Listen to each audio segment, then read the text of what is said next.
It looked like nothing. Just stones on a hill, barely poking through the soil after a flood. But something about the pattern, it didn't feel random.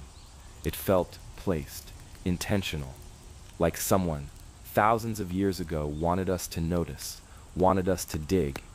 And when we finally did, what we found was not a body, not a tomb like any other. It was empty, but not forgotten. And that's where the real mystery begins. Before we open the door to this strange discovery, if you're drawn to the ancient and the unexplained, make sure you hit subscribe and gently tap the like button. It helps this journey continue. Now let's go where the wind has buried secrets, and silence speaks louder than bones. The woman from the earth of time.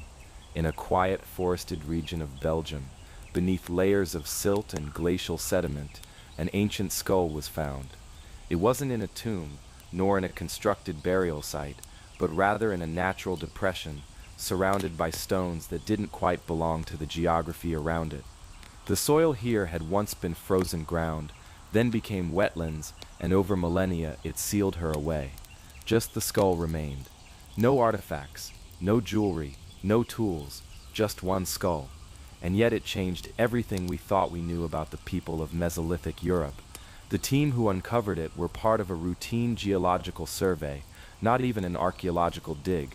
They were mapping the transition between Ice Age terrains and post-glacial soil shifts when they stumbled across what initially looked like a fragment of old bone, but what they unearthed was far more intact than they expected. A human skull missing its jaw but otherwise well preserved, rested quietly in the mud, as though time itself had forgotten it. Carbon dating later placed the woman's death at approximately 10,000 years ago.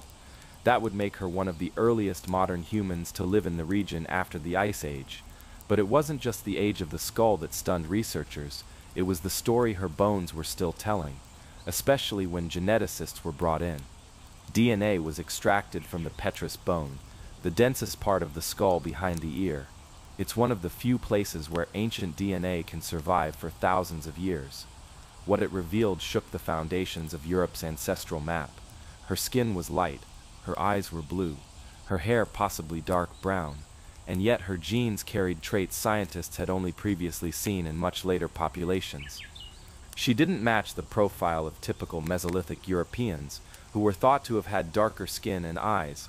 She was genetically unique, a genetic outlier, a ghost from a forgotten lineage.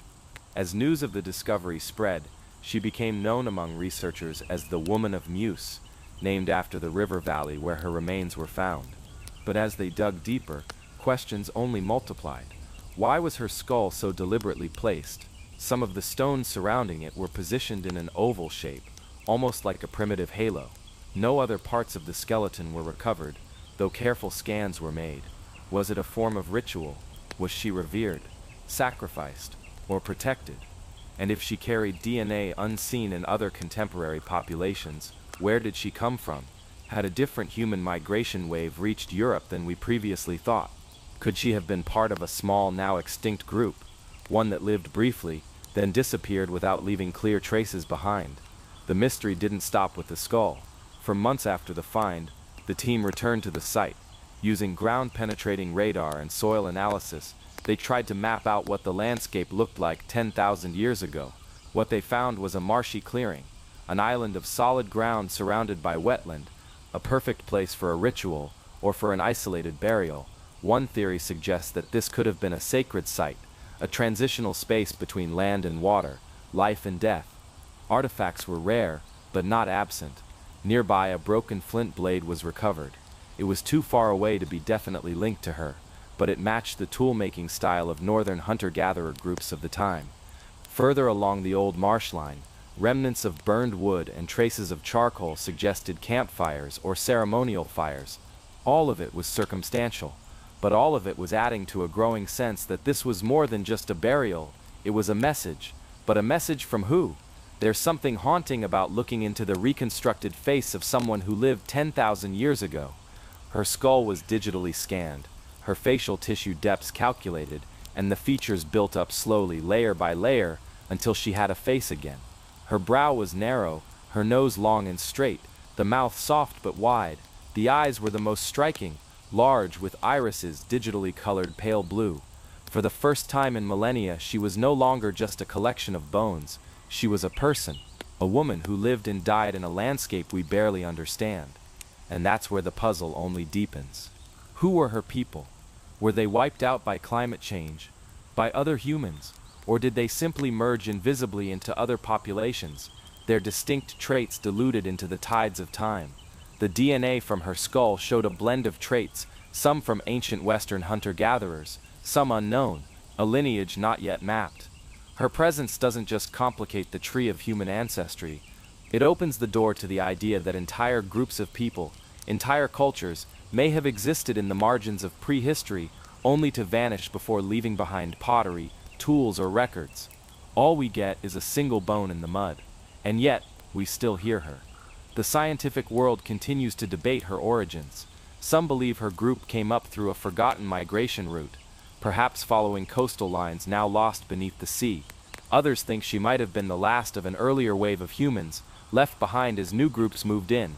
Some wonder if this isn't even a burial at all, but a deliberate offering.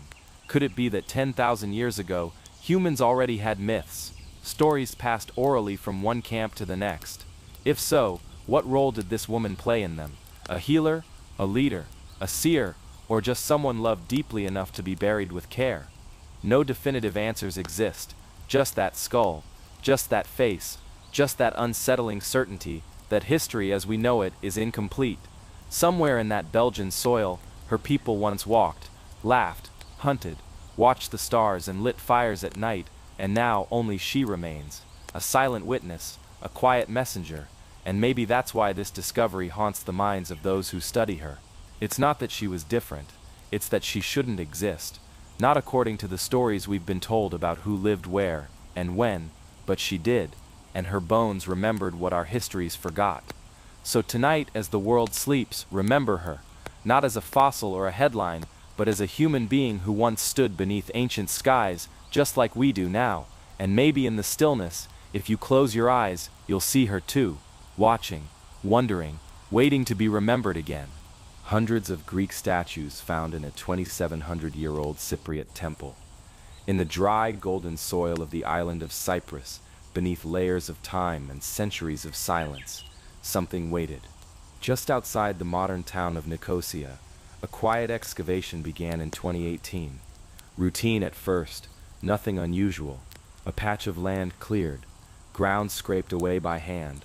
Slowly, carefully, a few pottery shards at first, some discolored stone, then more, and then something else entirely. One statue, then another, and then dozens more. Statues, some large, some small, intact, broken, faces frozen in calm, blank expressions, hundreds of them, packed into the layers of an ancient temple. Rows of limestone figures, terracotta figurines, and eerie humanoid shapes, all resting as if placed gently by unseen hands long ago. Archaeologists were stunned.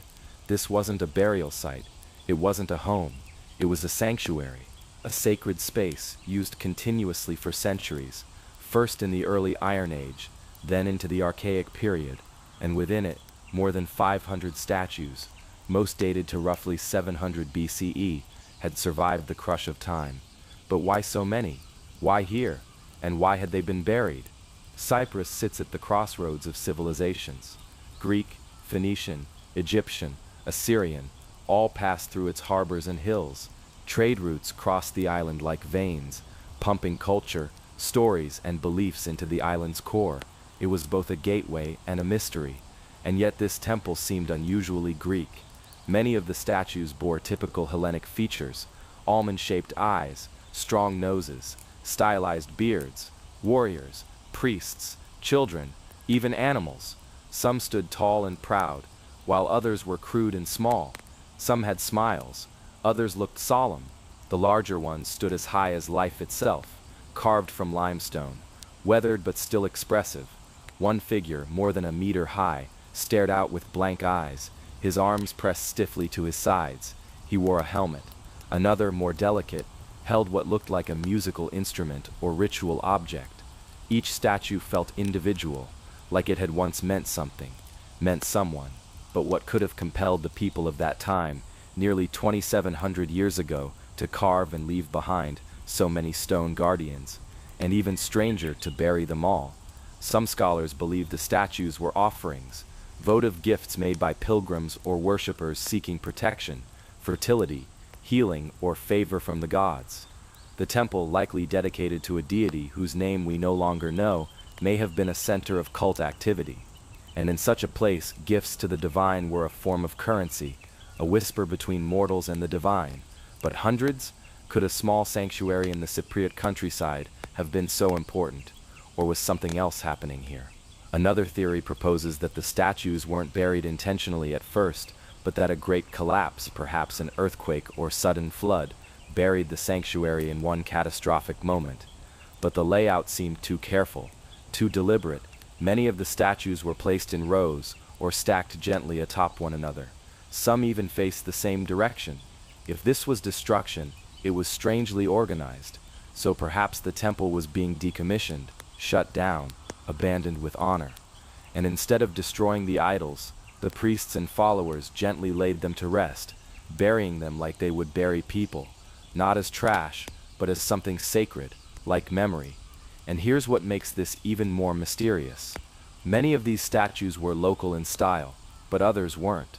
Some bore design traits found in ancient Greek mainland styles. Others had Phoenician influence, Egyptian too. There was a melting of traditions, warrior figures that looked almost Assyrian, but with Cypriot features, offerings with hybrid origins. It's as if this place was more than a local shrine. It may have been a shared temple where multiple cultures brought their gods and their gifts, a spiritual crossroads, and then suddenly it ended. Sometime around the 6th or 5th century BCE, the sanctuary stopped receiving offerings.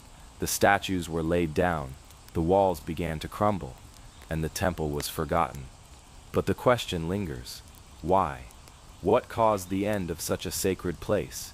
There's no written record of a great war or fire in the area, no signs of mass violence, and yet the statues were buried like relics, like precious things that needed to be hidden. Hidden from what? Could it have been a religious shift? Perhaps new rulers, with new gods, deemed the sanctuary outdated or heretical, and instead of smashing the old ways, the caretakers chose reverence, burying hundreds of representations of their worship, like laying loved ones to rest. Or could something darker have happened? Some of the figurines had intentionally broken limbs, others were burned. Was this an act of violence, of cleansing? One small figure, a childlike form with outstretched arms, was found headless, its torso crushed under a larger statue. Coincidence? Or something symbolic?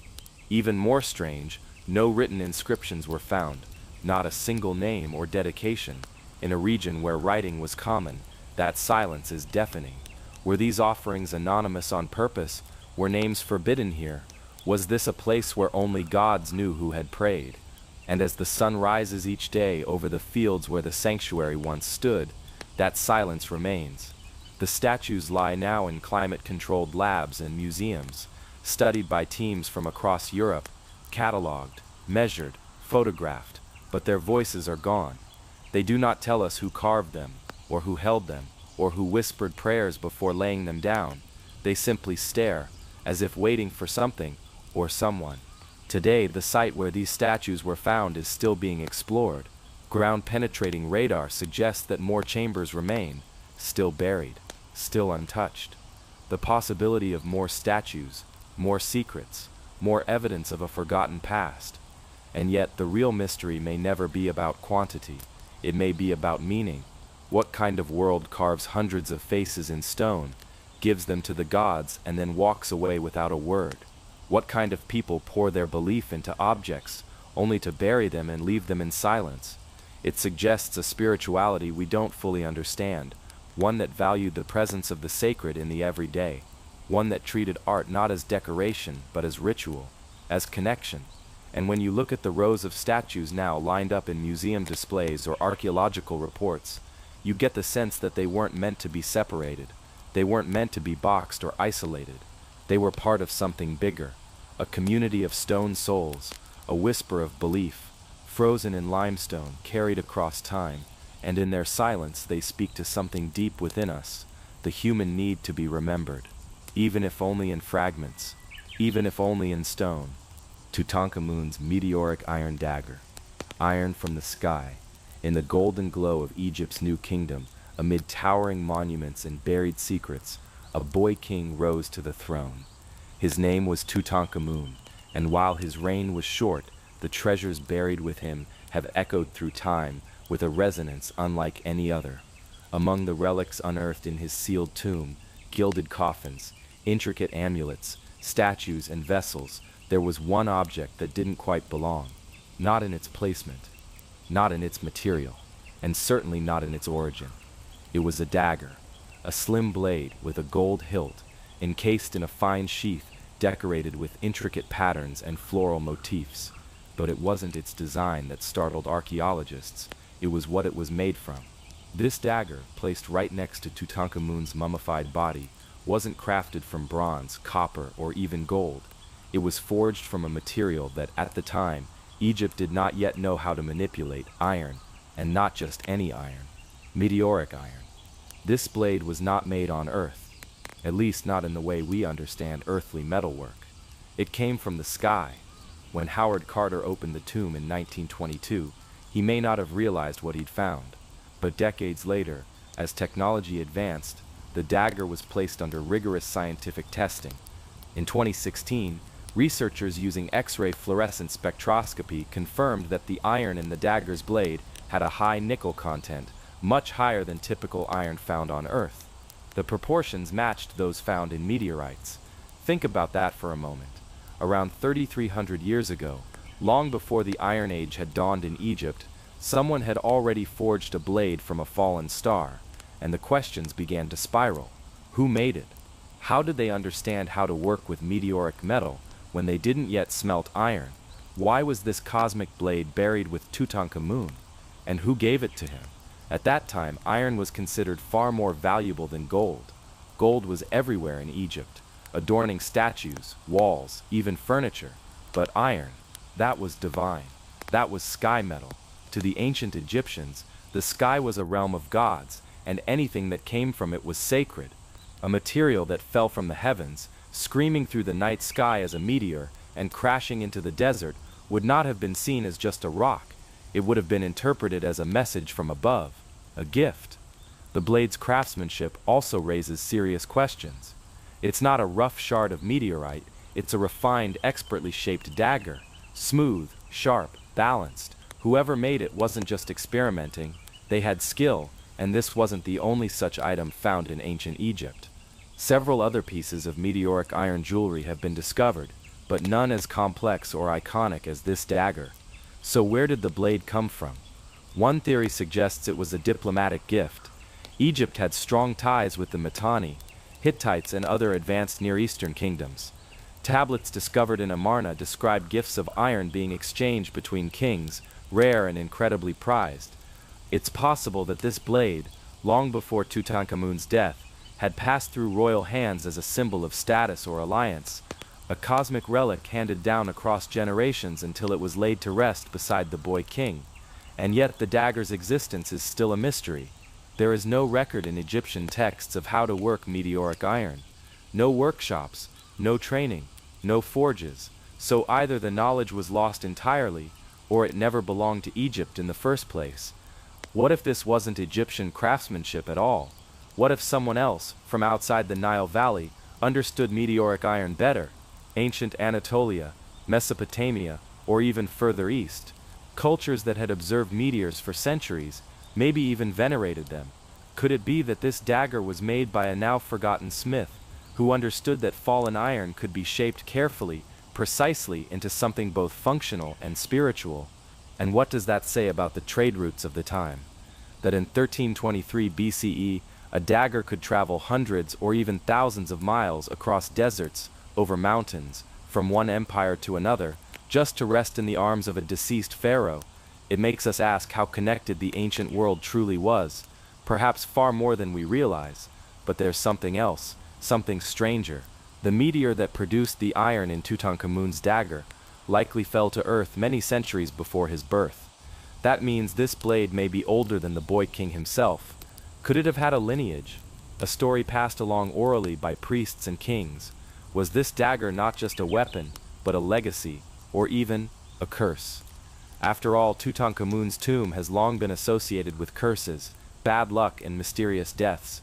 The blade of iron from the sky may have been seen not just as a gift, but as a dangerous relic, something powerful, sacred, and possibly unpredictable.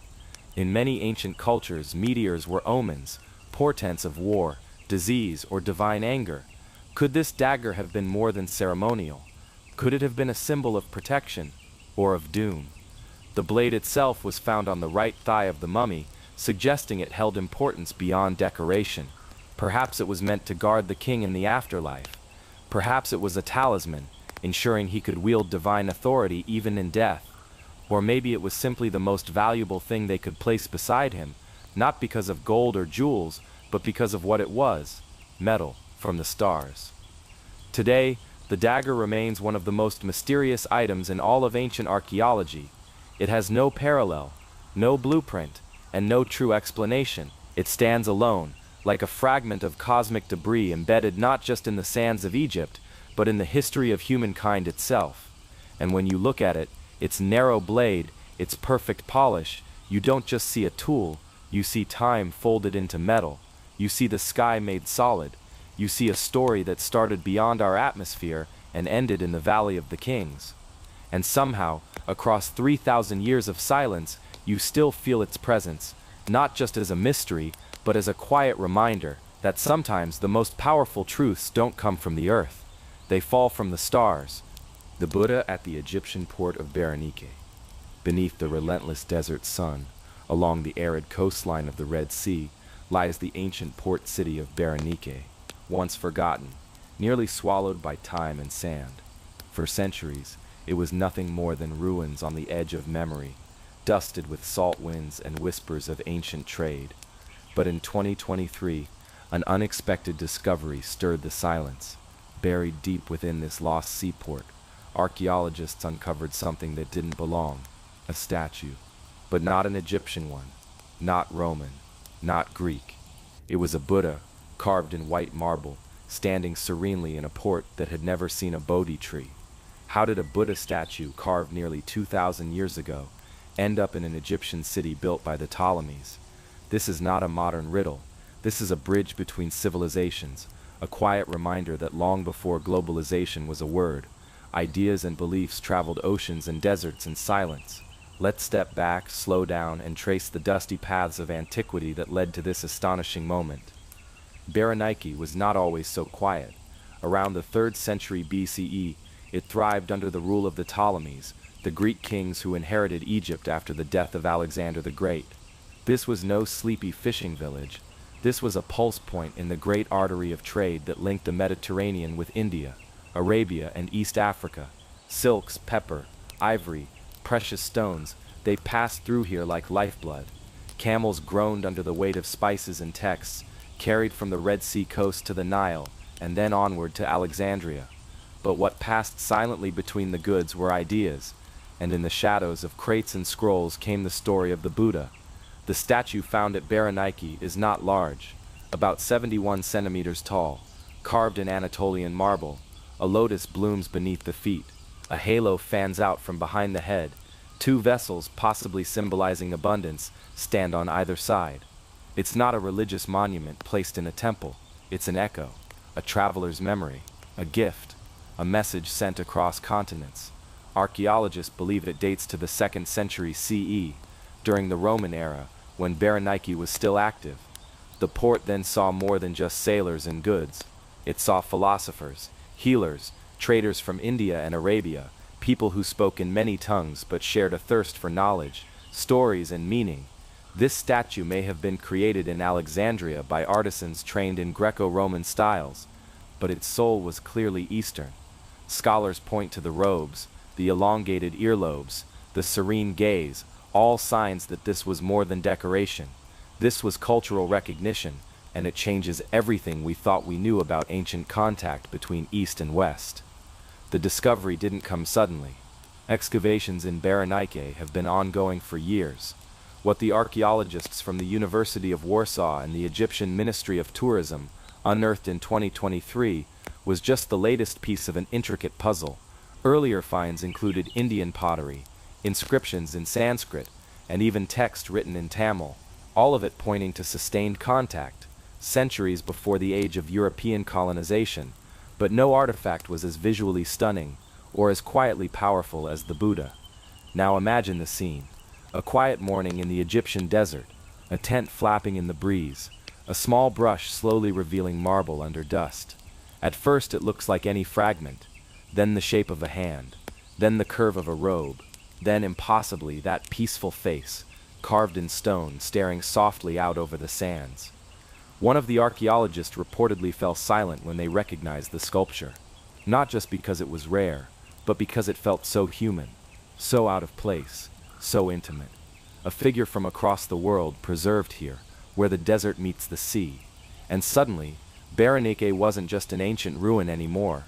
You can almost hear the voices, echoes of merchants arguing over the price of ginger or pearls, or perhaps a Greek sailor asking a Tamil priest about the strange man who gave up his throne and taught compassion. The conversations are long lost, but the statue remains. It tells us this: the ancient world was far more connected than we think, not just through conquest or power, but through curiosity, through shared belief, through quiet awe. And here's where the pacing slows, because now we have to sit with what this truly means. The statue didn't survive because it was important to a king. It wasn't preserved in a great temple. It wasn't sealed in a royal tomb. It endured because someone placed it carefully in a port, where the cultures of 3 continents met. It survived because someone, thousands of years ago, cared about beauty and meaning enough to carry it across oceans and deserts. You can picture that person, can't you? Maybe a merchant, young and hopeful, setting sail from the coast of India. Perhaps he carried spices, pearls, or silk, but tucked in his baggage was this statue, a token from home. Maybe it was a gift. Maybe it was a prayer. Maybe it was meant for someone he loved. We'll never know, but we know it mattered. Today, the statue sits under careful watch, preserved, protected, catalogued, studied. But in many ways, it's not done traveling. Its presence still ripples outward, changing how we see history, how we imagine ancient trade, and how we understand connection. It forces us to let go of the outdated idea that cultures only collided through war. Instead, they mingled gently, often quietly, through story and symbol and objects like this one.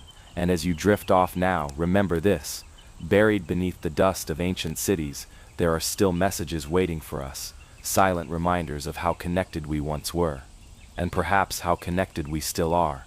The 2,400-year-old shipwreck found with wine and olive oil jars. The year was 2018, and the Black Sea was calm, at least on the surface. Beneath those still waters, some 2 kilometers down, scientists using remotely operated vehicles scanned the seafloor. They were not hunting treasure or looking for anything in particular. Instead, they were part of a project called the Black Sea Maritime Archaeology Project, a survey of submerged landscapes and ancient coastlines. What they found, however, was entirely unexpected.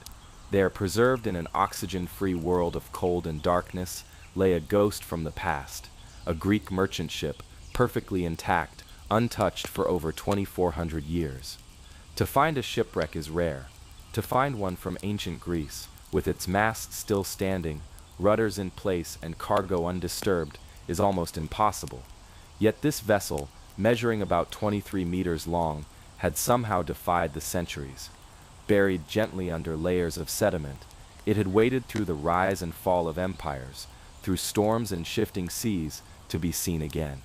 The Black Sea has long been known to preserve ancient wood thanks to its unique chemical composition, specifically the lack of oxygen in its lower layers, which keeps away wood-eating organisms.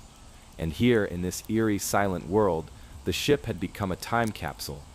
Archaeologists quickly realized they had stumbled upon the oldest known intact shipwreck ever discovered. The design matched that of vessels painted on ancient Greek pottery, ships with curling prows, broad hulls, and tall masts. These were the workhorses of the Mediterranean, carrying oil, wine, grain, and other goods between colonies and city-states.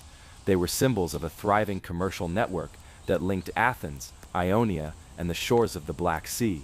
But what made this particular ship so extraordinary wasn't just its age, it was the story it told. Imagine the vessel sailing in the 4th century BCE, during a time when Athens was still a powerful force, but the shadows of Macedon were growing longer. A crew of perhaps 15 or 20 men, Greek traders and sailors, journeyed across the stormy Black Sea with a hold full of amphorae. The jars were packed with olive oil and red wine, two of the most prized commodities of the ancient world. These amphorae were their lifeblood, their currency, and their cargo. We can only imagine the days on board, the creak of the wooden planks, the slap of waves against the hull, the scent of salt and oil mixing in the air, sailors chanting as they hauled ropes or trimmed sails, a lookout scanning the horizon for other ships or storms, the tension as they neared unfamiliar coasts or approached foreign ports. Each journey brought profit, but also danger. Then something happened, perhaps a storm, perhaps a miscalculation. Maybe the ship simply hit a sandbar, or struck rocks near the coast. Whatever the cause, it sank quickly and silently. No sign of panic, no scattered wreckage, no evidence of fire or struggle. It simply disappeared beneath the waves, and there it lay, for more than 2 millennia. When archaeologists examined the site, they chose not to raise the vessel. Doing so would risk damage, and there was still much to be learned from the ship in its resting place. Instead, they used 3D photogrammetry and deep-sea scanning to create a detailed digital model of the wreck, allowing researchers around the world to explore it virtually. The amphorae themselves were still neatly stacked, their contents sealed away in ancient clay. While some had been damaged slightly, the preservation was remarkable. Chemical analysis hinted at the contents, traces of olive oil, remnants of wine, perhaps even flavors once enjoyed in Athens' symposiums or Thracian markets. And yet, as fascinating as the physical remains were, the ship raised deeper questions. What was its route? Where had it come from? And where was it going? Was it sailing from the Greek city of Apollonia on the Black Sea coast? Was it headed for trade outposts in modern-day Ukraine or Romania? Could it have been involved in the grain trade that fed the people of Athens? Moreover, who were the men aboard? We may never know their names, their stories, or their fates. No human remains were found, and no inscriptions survived, but in a way, their legacy lives on in the ship itself. The care in its construction, the precision of its planks, the design of its rudder system, all speak to the knowledge and craftsmanship of its makers. And the ship also gives us a rare glimpse into the economy of the time. This was a period when Greek colonies dotted the Black Sea coastline. Trade was not just a source of wealth, it was a foundation of culture. Goods were exchanged, yes, but so were ideas, languages, stories, and technologies. This merchant vessel was not just a cargo carrier, it was a thread in a vast web that connected peoples and places, long before our modern maps drew borders between them. What makes the discovery even more incredible is the silence that surrounds it. There was no grand burial, no temple, no palace, no inscription left to commemorate it. It is not a monument of ambition or war. It is instead a humble survivor, one that simply kept doing its job until it could do it no longer. In a world obsessed with pharaohs and emperors, with stone temples and towering statues, this wooden ship reminds us of the quiet power of the ordinary, of daily work, of trade, of travel, of the people who never ruled kingdoms but made them possible. And now, as scientists and historians continue to study its structure, its cargo, and its context, they hope to unlock more about ancient maritime technology. Already, this ship has taught them new things about hull construction, sail design, and rudder use in ancient Greek engineering. But perhaps the most profound gift of the shipwreck is its stillness. It sits beneath the sea, untouched and unseen, in the eternal dark. A reminder that history is not always buried in stone or written in ink. Sometimes it floats, quietly waiting to be found.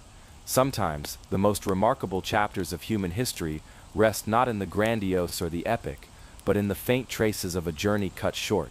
And as we imagine that final voyage of oars dipping into the sea, of amphorae swaying in the hold, of voices calling over the waves, we feel for a moment the echo of a forgotten world, still sealed in silence, still whole, still sailing, at least in memory.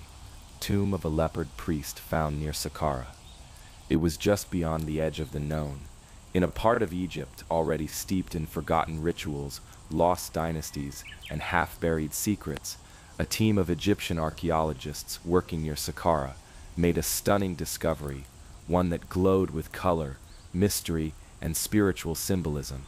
What they uncovered wasn't just a tomb, it was a passage, a vision, a space still alive with the voice of a man who died more than 4,000 years ago. At the heart of it all, a leopard skin robe painted in vivid pigment on the wall of a limestone chamber. It was the attire of a priest, and not just any priest, but one who stood at the threshold between the living and the dead.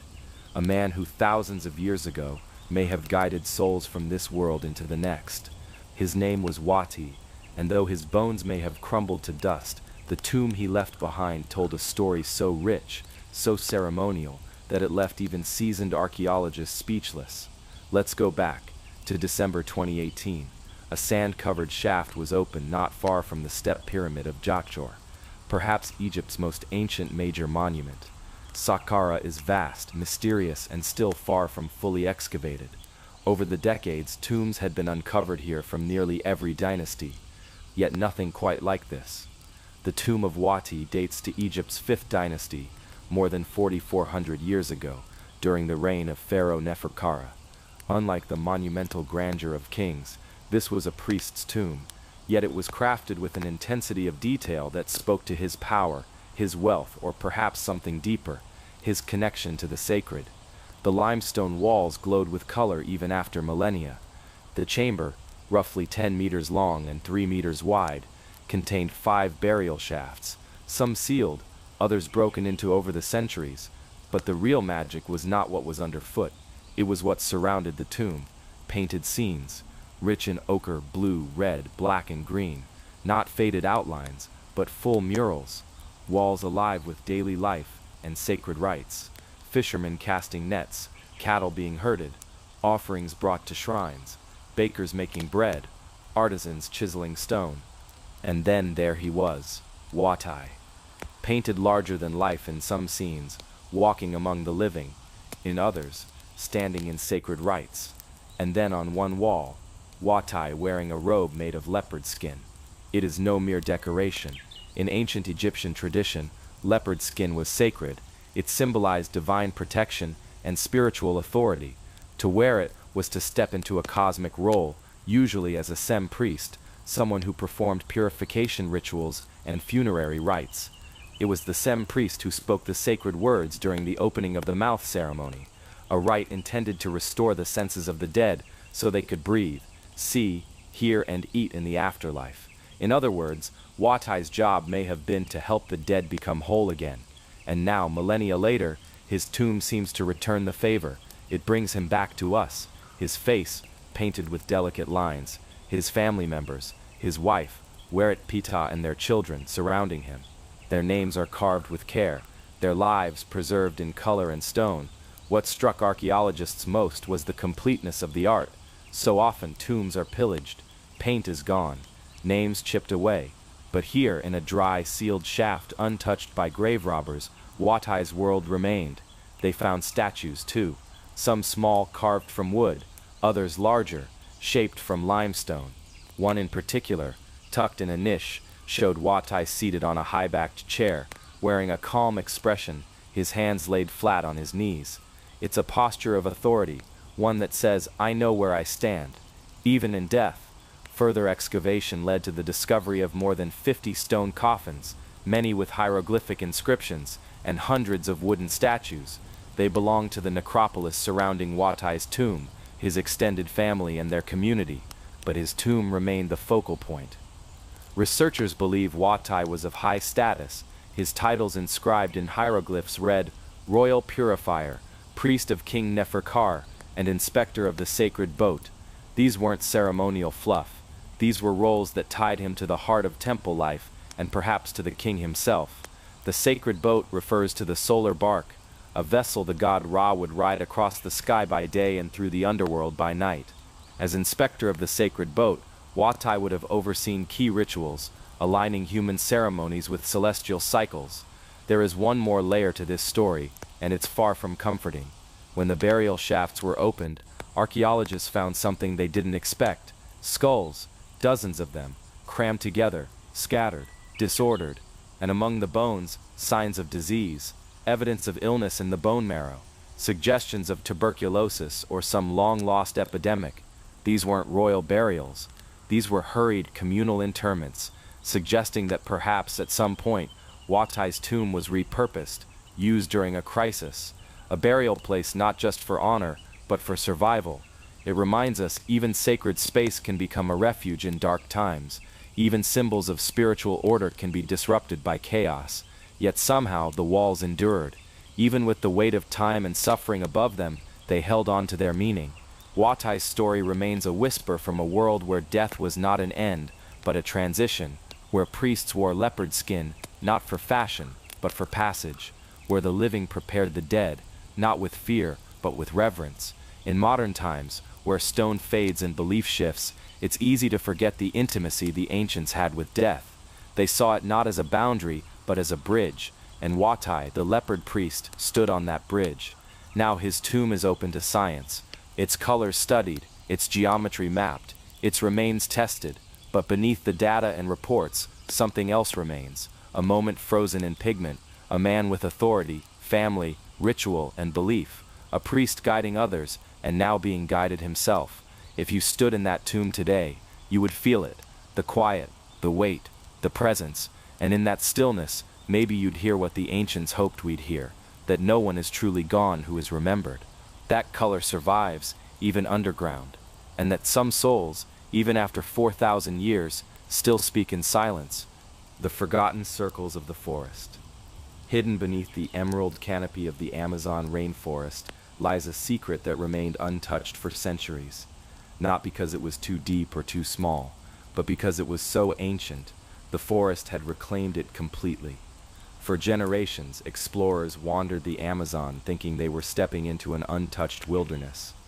But beneath the roots and vines, beneath the tangled green of what we thought was pure nature, lay the fingerprints of an ancient civilization. And one of the most striking clues to their presence came in the form of giant geometric patterns cut into the earth: circles, lines, and ditches. Some of them eerily aligned with the sun, some of them resembled Stonehenge. But this was not England. This was the Brazilian state of Acre. It started quietly in the 1970s, when deforestation unexpectedly unveiled strange circular trenches carved into the soil. Locals initially assumed they were cattle pens or modern human constructions, but archaeologists took a closer look. The trenches were too perfectly formed, their layout too mathematically precise. Satellite imagery later revealed hundreds, maybe thousands of these geometric earthworks, all arranged across the southern edge of the Amazon like pieces of a forgotten blueprint. They stretched across hundreds of kilometers, quietly forming a web of patterns we were never meant to ignore. Some had been overgrown for nearly 2,000 years, but their structure was so deliberate, their symmetry so uncanny, they couldn't possibly be natural. And as researchers began piecing it together, the mystery only deepened. Who built these? Why did they vanish? And why were so many of the circles aligned with celestial events like the summer and winter solstices? The structures have now been dated to between 2,000 and 3,000 years ago. That's before the Inca, before the Spanish ever imagined the New World. These were civilizations we never recorded, never wrote about, and never knew existed until the rainforest began disappearing. The more trees came down, the more circles appeared. But what's most striking is not just the size or quantity, it's their purpose. These earthworks weren't settlements, they weren't fortresses. There were no weapons found, no signs of battle, no massive storehouses or palaces. What researchers found instead were ceremonial clues, fragments of pottery, post holes for wooden structures, and sometimes charcoal from fires that burned not out of necessity, but ritual. This has led many to believe these were sacred sites, astronomical calendars used for ceremonies, sky watching, or perhaps something even older, something we no longer have the language to describe. The Stonehenge comparison isn't made lightly. Though made of earth, not stone, these Amazonian geoglyphs seem to serve a similar purpose, marking the turning of seasons, the rise and fall of celestial bodies, and perhaps even telling time in a world that didn't have clocks. One of the most mysterious of these sites is the circular enclosure at Fazenda Colorado. If you look from above, it appears as a massive ring, a perfect circle, nearly 100 meters in diameter, surrounded by a deep trench and high earthen walls. Inside, archaeologists found post holes in a deliberate radial pattern, suggesting a large wooden structure once stood in the center, perhaps a temple or communal gathering space. When ground-penetrating radar was used, it revealed something stranger. Some of these sites were built on top of earlier ones. That means these circles were not single constructions, they were evolving sites, used and reused across generations. The builders had a deep understanding of the land. They cleared forest, leveled hills, reshaped soil, and then allowed nature to reclaim the space when their time passed. But here's where it gets even more mysterious. Researchers found that these ancient builders were not the isolated tribes we assumed early Amazonians to be. Instead, they lived in vast interconnected settlements. Roads connected one circle to another. Raised causeways ran through floodplains, linking geometric structures over incredible distances. Even water reservoirs and canals have been discovered, engineered to manage the rainy season's deluge and keep the ground farmable year-round. This civilization had an understanding of their environment so advanced they could farm the rainforest without destroying it, something we're only now beginning to appreciate. They created what's known today as terra preta, or dark earth, an enriched human-made soil so fertile it can still grow food thousands of years later. But all of this leads us to one central question. If they were so advanced, if they built massive ceremonial structures aligned with the stars, engineered their ecosystem, and lived in dense settlements, why did they vanish? There are no ancient Amazonian texts to guide us, no records, no scrolls, no Rosetta Stones. What we know from the soil, from the shape of the trenches, from the charcoal embedded in clay pots. It's a puzzle with most of the pieces missing, yet the outline is unmistakable. Some archaeologists believe it was disease. After European contact, even if indirect, diseases could have swept through unexposed populations, wiping out 90% or more of the people in a single generation. The survivors may have scattered, the jungle grew back, and the memory of the builders faded. Others believe it was a collapse from within. The climate may have changed, resources may have thinned, political systems, if they had them, may have broken down, and like so many other ancient civilizations, they simply reached a breaking point. Yet still, the structures remain, silent, echoing the rhythms of stars and solstices no one's watched in centuries. One researcher, after spending a season in Acre, said standing inside the largest of these earthworks felt like standing inside a giant sundial. The way the light filtered through at dusk, the silence of the forest pressing in from all sides, the sense that time was still measured here, even if no one remained to count the hours. Today, fewer than 5% of these geoglyphs have been excavated. Most remain hidden beneath forest and farmland. With every tree cleared, more secrets are exposed, but at a terrible cost. Archaeologists now race against deforestation, not to preserve what remains, but to understand it before it's gone forever. This mystery forces us to rethink our assumptions. The Amazon wasn't a pristine wilderness, it was a human-managed landscape. The people here weren't primitive nomads, they were astronomers, architects, and environmental engineers. They watched the sky, they read the stars, they carved meaning into the ground, and maybe, just maybe, they left us a message, not in words but in circles, patterns, alignments, things that still whisper their meaning if you're quiet enough to listen. So next time you hear the word Stonehenge, remember that the world has many hinges, many centers of knowledge now buried, some made of stone, others of earth, all waiting to be remembered. And in the shadows of the Amazon, beneath a canopy that hums with insects and rain, a mystery older than most empires still waits for the light to find it again. The papyrus that spoke of a forgotten wife. It was no more than a fragment, barely the size of a business card. Faded, worn, frayed at the edges. At first glance, it looked like the kind of artifact that might be glanced over, placed in a drawer and forgotten for decades. But within this ancient piece of papyrus, written in an uneven line of Sahidic Coptic, were a few short words that ignited one of the most intense scholarly debates in modern times. It said, Jesus said to them, "My wife," just like that, with 2 words, "my wife." This tiny scrap, dated to the 4th century, sent ripples through the academic world, the religious community, and even the quiet corners of history where scholars try not to make too many assumptions. But let's slow down. Let's go back to the beginning, to a quiet academic office, to a folded envelope, and a moment that would shake the foundations of what some thought was settled. In 2012, at Harvard Divinity School, a scholar named Dr. Karen L. King received a papyrus fragment from a private collector. It came wrapped in a faded envelope, with a brief note claiming it had been acquired decades ago in East Germany. The writing on it was in Coptic, a form of the Egyptian language used by early Christians. And the content? Well, the content was unlike anything seen before. Jesus said to them, "My wife." Those words changed everything. And yet the fragment said so little. It was incomplete, broken lines, partial phrases, fading ink. Still, in a few lines of writing, it included references to Mary, disciples, and possibly a conversation that, if authentic, suggested something almost no traditional Christian text has ever dared to say, that Jesus may have been married. To a sleepy ear, it might sound small, just an old scrap of writing, just a theory. But to the communities that have passed stories down for centuries, and to the scholars who've spent entire careers studying early Christianity, this wasn't just paper. It was a whisper from the past, a murmur that maybe the stories we know are only part of the picture.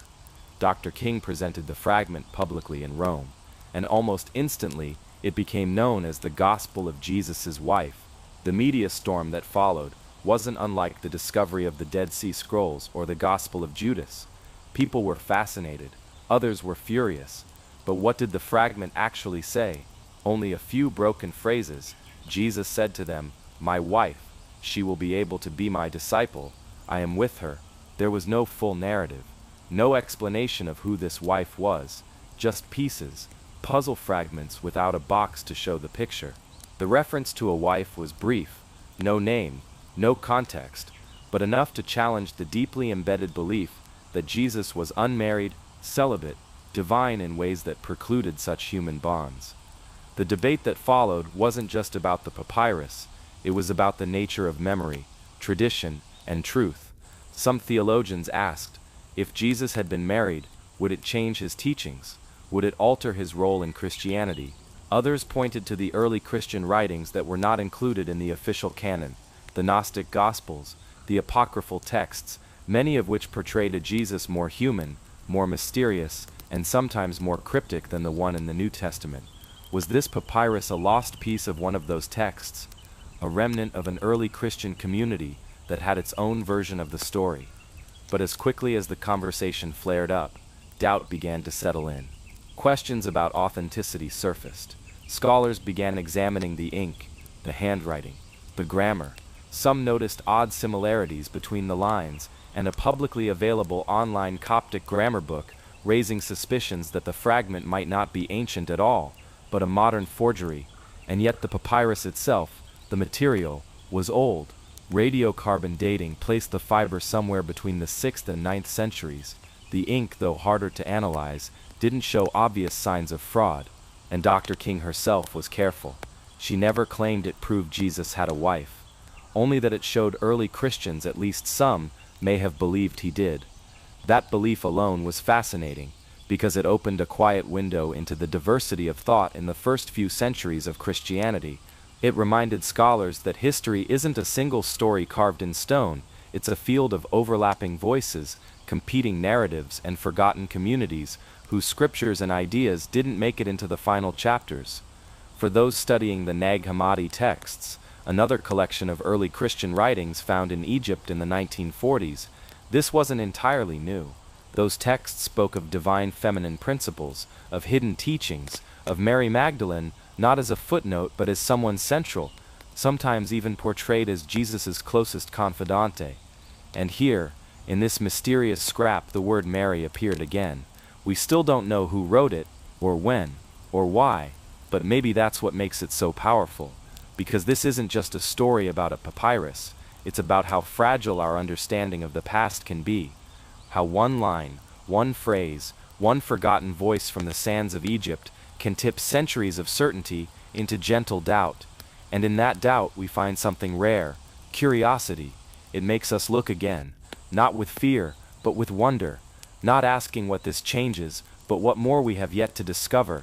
As for the fragment, it rests quietly now, not on a cathedral altar, but in a climate-controlled room at Harvard. Its lines are studied, debated, dismissed, and defended. Some call it fake, others call it forgotten truth. But perhaps the real value of the fragment is not in its certainty, but in its invitation to pause, to listen, to remember that history is always being written, even by those who didn't make it into the final edition. So close your eyes for a moment. Imagine the warm sands of Egypt, a scribe hunched over a piece of papyrus, ink drying slowly, words whispered from one generation to the next, some remembered, some erased, and then centuries later, a folded envelope, a scholar's curious glance, a world paused for a breath. Jesus said to them, "My wife," whether fiction or faith, truth or forgery, it reminded us how powerful even a few quiet words can be. The nun with lapis lazuli in her teeth. In a quiet German countryside, far from the noise of cities and the crush of time, archaeologists uncovered what looked at first to be an ordinary medieval grave. The burial site belonged to a small monastery that had faded into obscurity centuries ago, tucked near Dahlheim in western Germany. The bones they found were those of a woman, buried with no riches, no elaborate markers, no clear sign of who she had been. Just another quiet resting place in the cold soil of the Middle Ages. But then, something curious. Something so small it would have gone unnoticed by nearly anyone else, hidden in the calcified plaque between her teeth, caught in the hardened residue of a life lived centuries ago, was a glimmer of deep blue. Not blue cloth, not blue glass, it was lapis lazuli. The same luminous, almost celestial stone that once came only from the mountains of Afghanistan. The pigment ground from it, ultramarine, was rarer than gold. Reserved for the most sacred of manuscripts, it was the color of the heavens in medieval art, used to paint the robes of the Virgin Mary, the edges of illuminated letters, the halos of saints. And now, here it was, trapped in the teeth of a woman who died more than 1,000 years ago.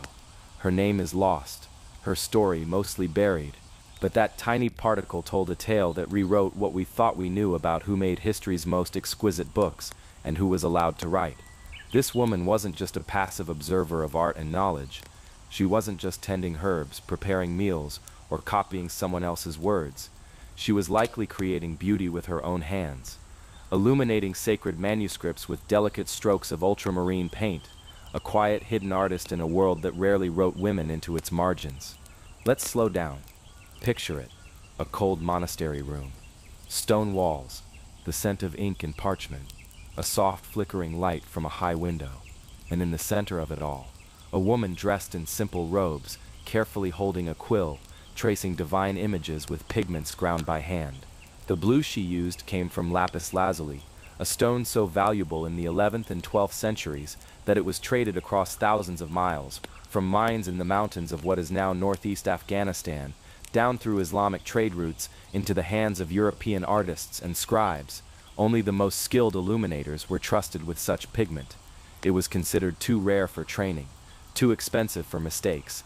So how did it end up in her mouth? Scientists studying the tartar on her teeth believe she may have been in the habit of licking the tip of her brush. It was common practice among scribes and painters to bring their brushes to a fine point using their lips or tongue. Over time, microscopic particles from the pigment would become embedded in the hardened plaque. And that is exactly what they found. Lapis lazuli, atom by atom preserved like a tiny fossil, waiting to be rediscovered nearly a millennium later. This small discovery sparked a quiet revolution in how we view medieval monastic life. For centuries, the history of books, of learning, of illuminated manuscripts has been told as a male story. Men copying texts in candlelit scriptoria, monks with steady hands preserving knowledge.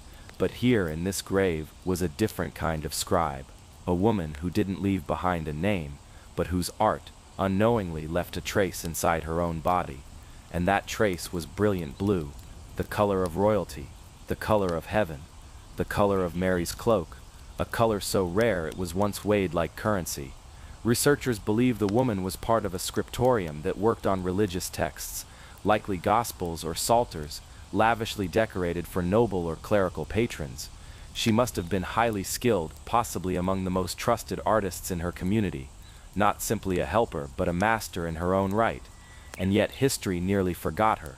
We only found her again because science took the time to look, to study her teeth, not for disease but for stories.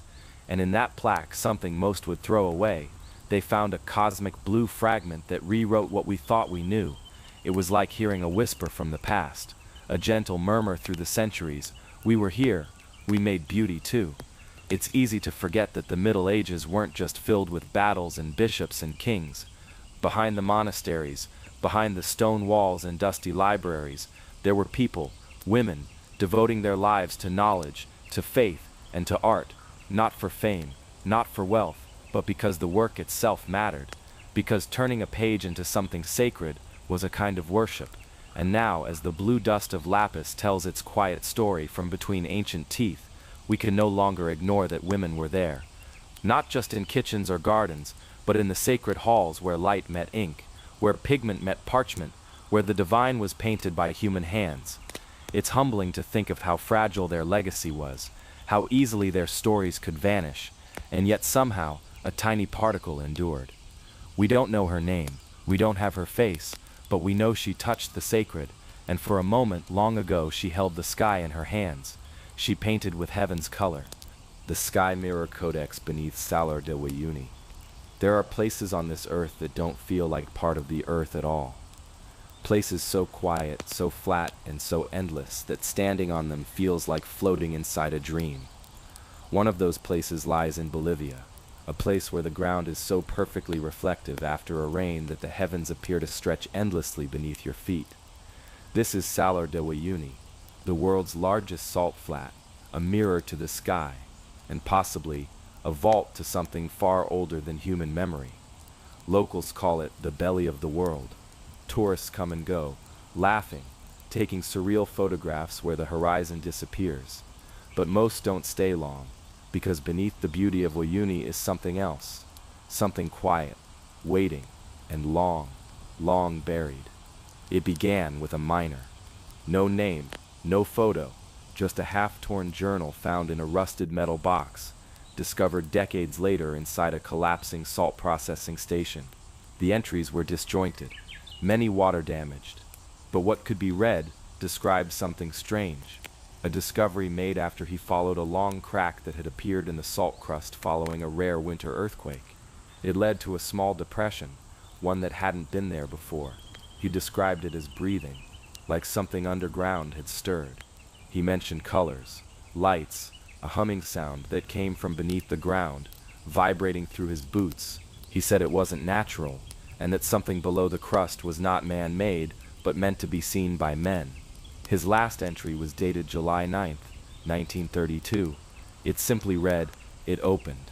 He was never seen again. No official excavation has ever occurred, but in the late 1980s, satellite thermal imaging meant to map geothermal activity in Bolivia picked up something odd.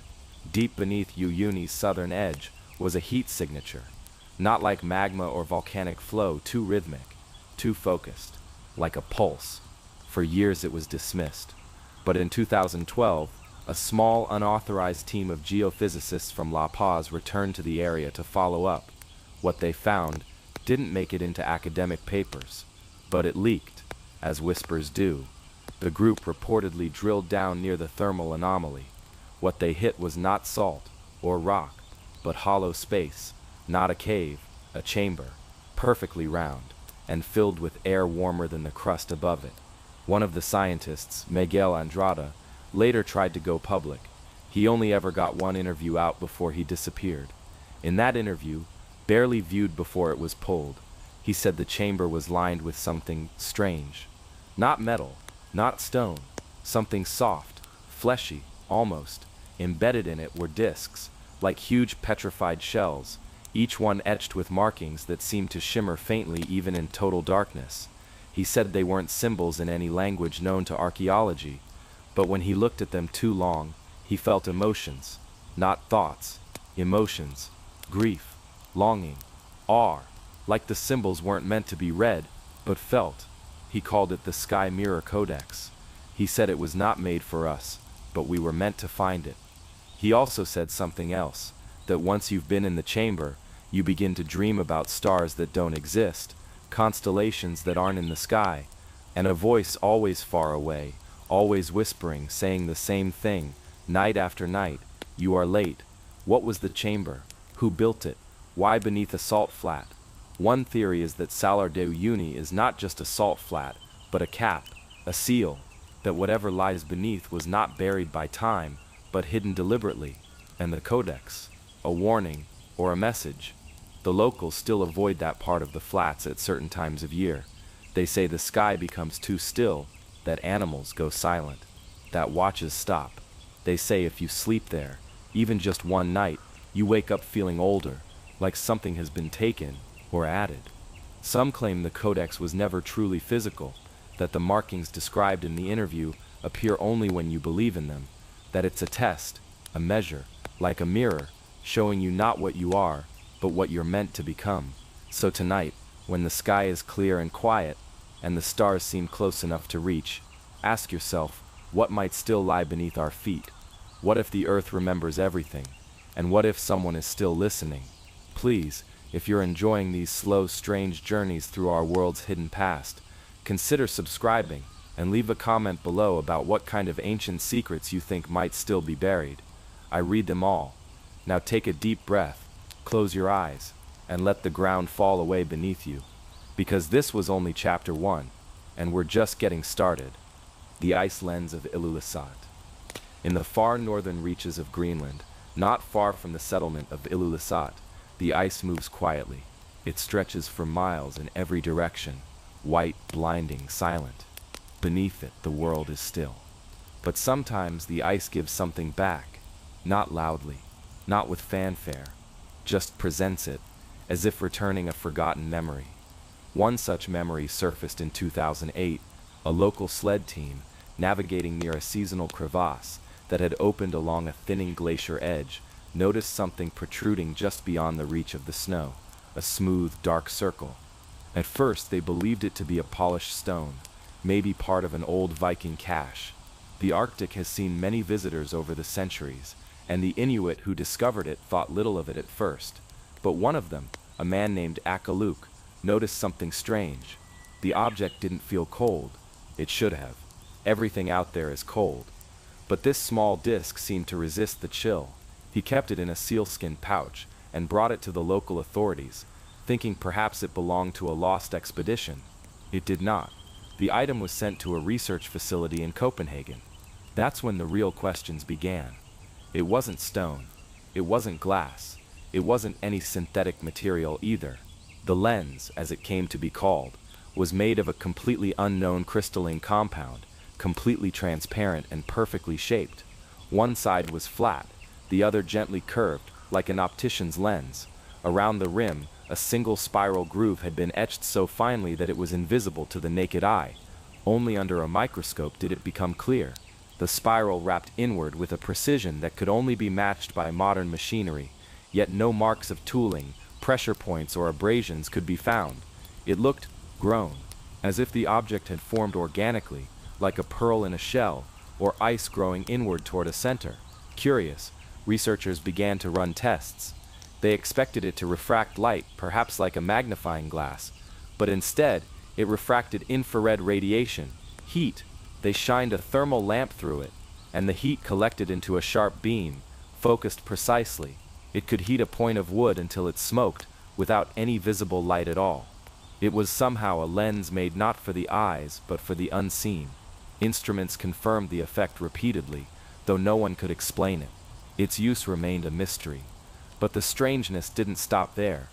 The ice it had been embedded in was ancient. Carbon dating on moss and trapped organic particles near the lens placed the surrounding material at roughly 1,200 years old. That put it squarely in the Viking Age. But glaciologists were skeptical. The lens had emerged from ice thought to be far older, perhaps 10,000 years or more. Ice that predated human settlement in Greenland entirely. The math didn't work. Either the dating was wrong, or the object had moved somehow, transported by the ice, or intentionally placed. Things became more unsettling when lab workers began reporting strange experiences during the study. Technicians complained of vivid dreams after spending time near the lens. The dreams often shared common themes: long tunnels of ice, symbols moving across frozen walls, voices whispering in unfamiliar languages.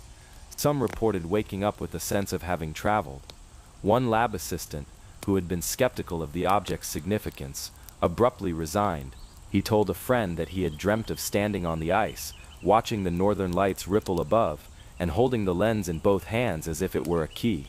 He couldn't explain it, only that he felt like he'd seen something meant to be forgotten. The team reached out to Inuit elders in Ilulissat, asking if any oral history mentioned an object like the lens. At first there was nothing, but eventually an elder woman, Anna, shared a story rarely told. It spoke of a sight stone given by the sky to a traveler who could understand ice. The story described a disc, cold to the eye but warm to the hand, used to speak to the night winds. It was not a tale of gods or monsters, but one of warning. The traveler was told never to look through the stone during an aurora. He disobeyed, and he vanished. His dogs returned, pulling an empty sled. Back at the lab, interest in the lens grew. A larger team was assembled to test resonance frequencies, scanning electron microscopy and light diffraction. When subjected to various sound frequencies, the lens began to vibrate, but only at one precise frequency, 13.2 Hz. A low, soft hum, almost like a breath. At that frequency, nearby instruments would flicker, and metal surfaces would faintly ring. Still, no conclusive answers, only more questions. And then, as quietly as it arrived, the lens disappeared.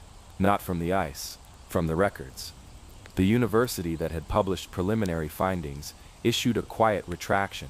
The research team was reassigned. The few images that had made it online vanished. When pressed, officials cited lack of funding, interest, or concrete data. But unofficially, whispers say the object was acquired by a private collector, one with ties to a European energy consortium. Its location remains unknown. Today, the crevasse where it was found has sealed shut. Temperatures have dropped again. The dog sled route has shifted, but sometimes on the coldest nights, guides say the ice feels warmer in that spot, slightly, almost imperceptibly, as if something once remembered is still remembering. No one can say for certain what the lens was. A tool? A remnant of an earlier intelligence? A message in a medium we cannot yet decipher? Or perhaps it was never meant to be understood, only observed. A single artifact, left behind like a breadcrumb in the cold. But the spiral etched into its edge continues to haunt those who studied it. Spirals appear in nature, but not like this, not this perfect, not this precise, and certainly not vibrating at a frequency that makes your skin feel like it's being watched. When you think of Greenland now, try to picture more than snow. Imagine silence so deep it hums.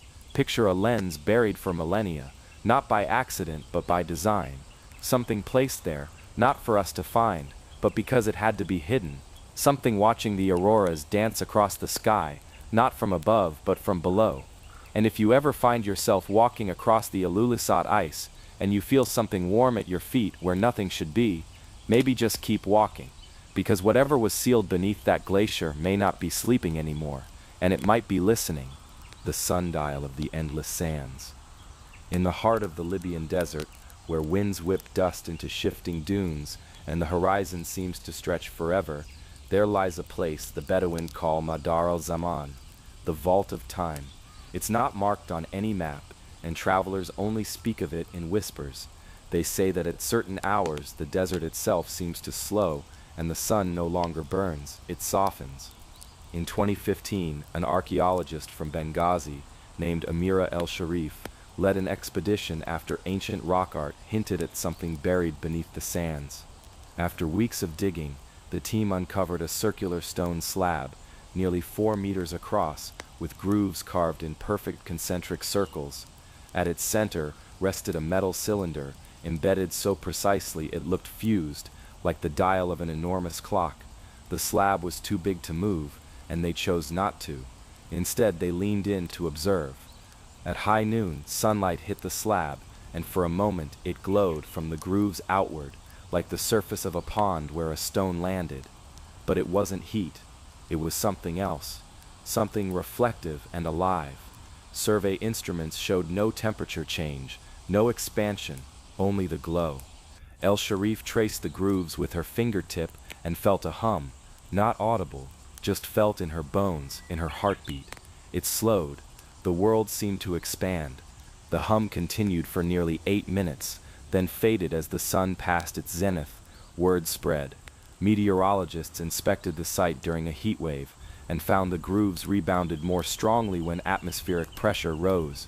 It's as if the slab responds not only to the sun, but to the weather, the earth, the moment itself. They took samples from the cylinder. It was metal, but not any metal found in the region. Its alloy contained trace elements needed for modern semiconductors, though it showed no signs of wiring, circuits, or heat damage. It had carved microgrooves, smaller than any ancient desert craftsman could have made. Laboratory analysis in Cairo timed the groove's resonance frequencies, finding a fundamental tone at exactly 4.32 Hz, a number not only mathematically precise but also linked to the precession of the equinoxes, a cycle known to shamans and astronomers in prehistoric times. Meanwhile, village elders shared whispers. This place was once used by keepers of time, a group who understood the desert cycles better than any others. They watched stars, sandstorms, water. They warned outsiders not to disturb what was left behind. During one evening, the team experienced something chilling. The sensor they'd buried near the slab at sunrise picked up seismic pulses, not quake-like but rhythmic, low-frequency beats, every 27.3 hours, every hidden drifting day. Sound technicians tried to amplify them. The beat correlated with the human resting heart rate. It wasn't random, it was deliberate, a heartbeat beneath the sand. The team left the site, sealed it, and documented it. But not everyone believed it. Geologists claimed natural erosion shaped the grooves. Physicists said the hum was thermal expansion noise, but none could explain the metal alloy, the heartbeat frequency, or why the glow followed the sun's passage exactly. To this day, no full papers have been published. The site remains off-limits. Travelers report feeling vertigo and stillness, a strange calm that doesn't rest. Every so often, drones scout the site at sunrise, and sometimes when the camera pans on the slab, the grooves appear to shift ever so slightly, like the rings of a tree embedded in stone. What is the sundial of the endless sands? A calendar, a monument, a living instrument, or a time capsule intended not for us but for something deeper, something that measures us and waits. And if you ever stand on that desert slab at sunrise and listen with your bones, you might feel it too. The vault beneath the Silk Fortress. In the western reaches of China, where the Taklamakan Desert brushes against the ruins of the old Silk Road, there stands a forgotten stone structure known to local records only as the Wind Fortress.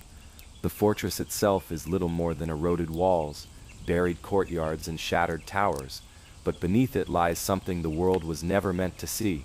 It was discovered by accident in 1997, when a team of local workers clearing an irrigation trench near the ancient caravan trails hit something solid, flat, and too perfectly aligned to be natural.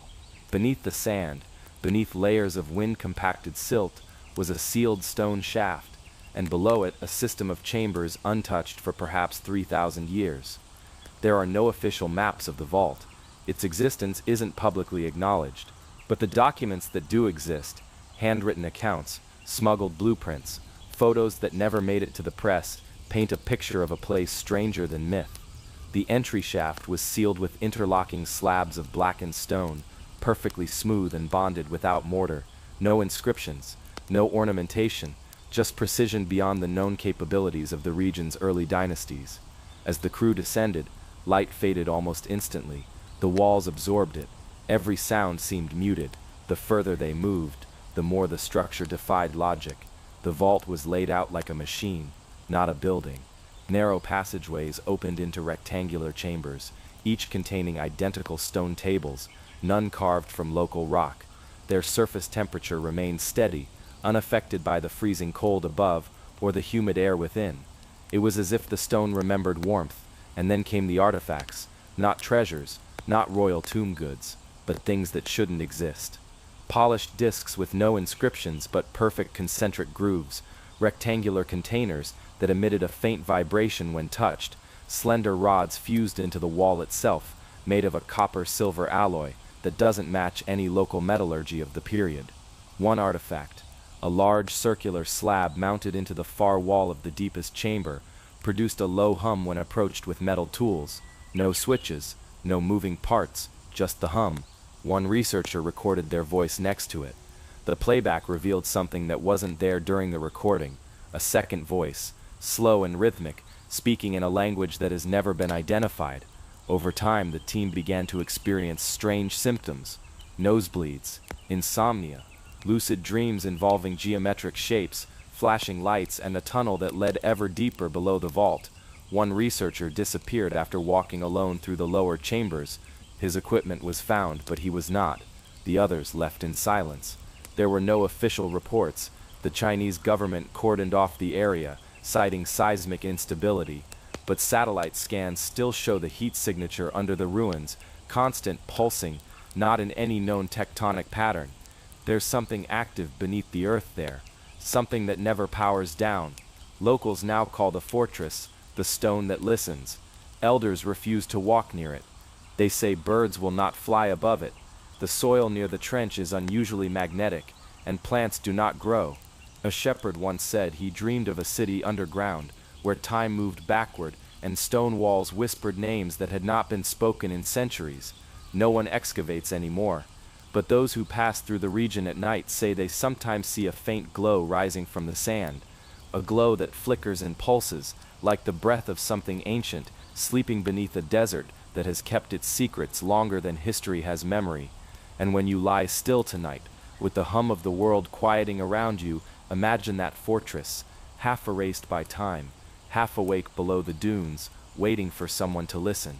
Maybe that someone is already on their way. The ones who were buried upside down. There's a stretch of land far from any major city, nestled deep within the arid hills of eastern Anatolia, where the soil seems to remember too much. To a casual traveler, it's just another remote plateau, windswept, sun-baked, quiet. But scattered across this dry terrain are figures, not statues in the grand sense, not monuments or towering idols. These are smaller, more intimate, human-shaped, carved from volcanic rock, each about the size of a crouched man, and every single one of them is buried face down in the ground. It wasn't always clear they were even there.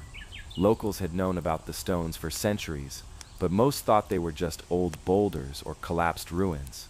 It wasn't until the 1990s, when a minor seismic survey team ran a series of density scans across the site, that the strange pattern emerged. Dozens of stone shapes clustered in deliberate rows, all buried at nearly identical depths, heads down, backs up. At first, archaeologists assumed they were gravestones, or perhaps boundary markers for some forgotten village. But when the first of the figures was unearthed fully, the confusion began. These weren't just symbolic markers, they were detailed, carved with surprising precision, and each one was placed into the soil like a body, with the face pressed firmly toward the earth, as though ordered not to see the sky. Who buried them, and why? Excavation was slow. The region's hard clay made digging difficult, and the figures were fragile, volcanic tough, easy to damage with too much pressure. Over time, 31 full figures were uncovered, everyone face down, everyone precisely placed, no inscriptions, no tools, no remains of structures nearby, just the silent watchers, deliberately entombed beneath the open sky. It didn't take long for theories to multiply. Some believed it was a funerary tradition, that perhaps these were representations of real people, and that being buried face down meant something sacred. Others argued it was a form of punishment, that these weren't honored dead but outcasts, criminals, those denied the grace of upright burial. But there was one detail that complicated everything. Each statue had no feet, not broken, not eroded, missing, carved that way, deliberately, smooth bases like they were never intended to stand upright. They were made to fall, made to lie. Some researchers began to suspect something darker, that these figures weren't meant to be seen, that they were meant to be hidden, bound to the earth, their faces pressed down as a kind of eternal penance. But the question remained, what could an entire community, perhaps even an entire civilization, fear so much that they'd carved dozens of human forms, only to bury them silently in dirt, sightless and immobilized? And then came the disturbing discovery. One of the excavation teams working on the northern edge of the site uncovered a partially exposed figure with something beneath it. At first they assumed it was another statue, but digging further revealed something stranger, a human jawbone, real, fossilized, beneath the carved figure, and deeper still, a full skeleton, curled, small, likely a child. The implications shook the team. This wasn't just symbolism. At least one of the figures had been placed as a kind of cover, not merely artistic, but physical, a seal, a weight, a watcher perhaps, or a guardian, or maybe a jailer. Suddenly the question shifted. Were these figures meant to honor the dead, or to contain them? More scans were ordered, more figures were uncovered, and beneath 3 others, more bones, all children, no trauma, no obvious cause of death. But no burial rites either, no grave goods, no markers, just stillness and silence. The local legends were no help. They spoke vaguely of a time when the earth had opened up and the spirits had to be held down. Stories of whispering hills and shadows that moved even in sunlight, the kind of tales that get told to frighten children into behaving. But those same stories had been passed down for generations, long before any archaeologist had walked those fields. Some researchers began whispering their own stories, that this was some kind of forgotten cult practice, that the figures represented guilt, that maybe the children were seen as vessels for spirits, for illness, for something else, and that burying the stone bodies over them was a way to trap whatever couldn't be allowed to rise. But even that explanation felt too neat, because not all the figures had bones beneath them. Most were simply buried alone, silent, sightless, their expressions eerily calm. And then there was the final twist. A team using low-frequency ground imaging discovered that the figures were laid out in a pattern, not just in rows but curved, almost like petals, or waves. And at the very center of the pattern, untouched, unexcavated, was a large mound. It looked natural, a hill like any other, but the scans suggested something beneath it, something large, hollow, man-made, a chamber, sealed, undisturbed.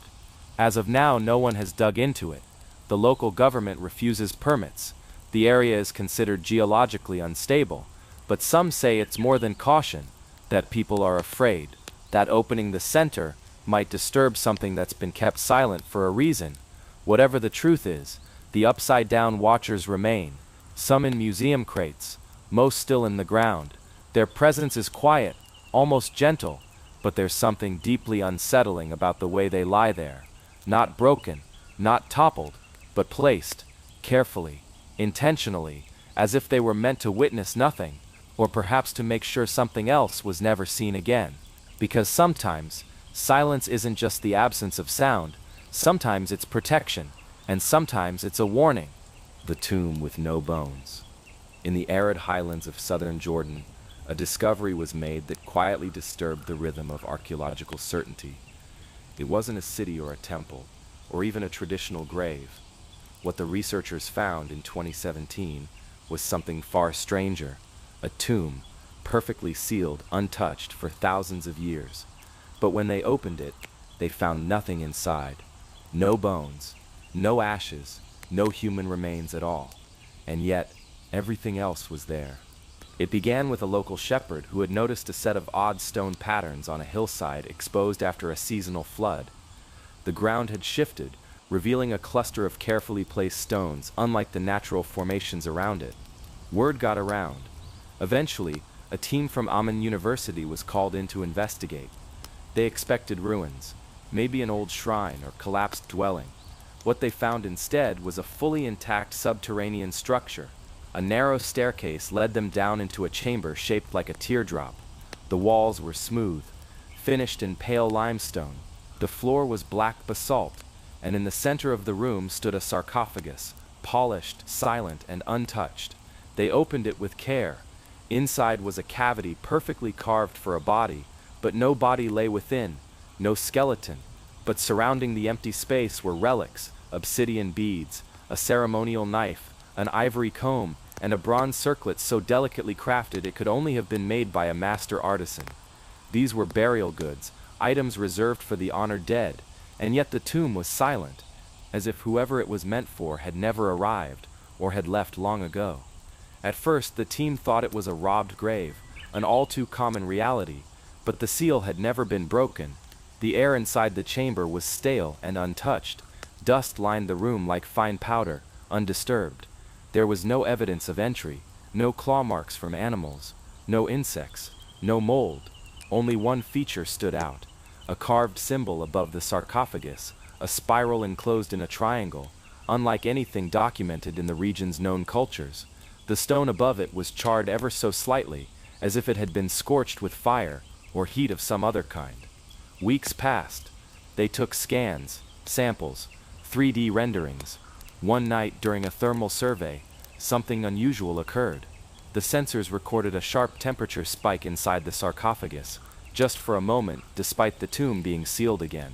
The heat was real, and then it was gone. Some began to question if the tomb was ever meant to hold a body. What if it was never a burial chamber at all?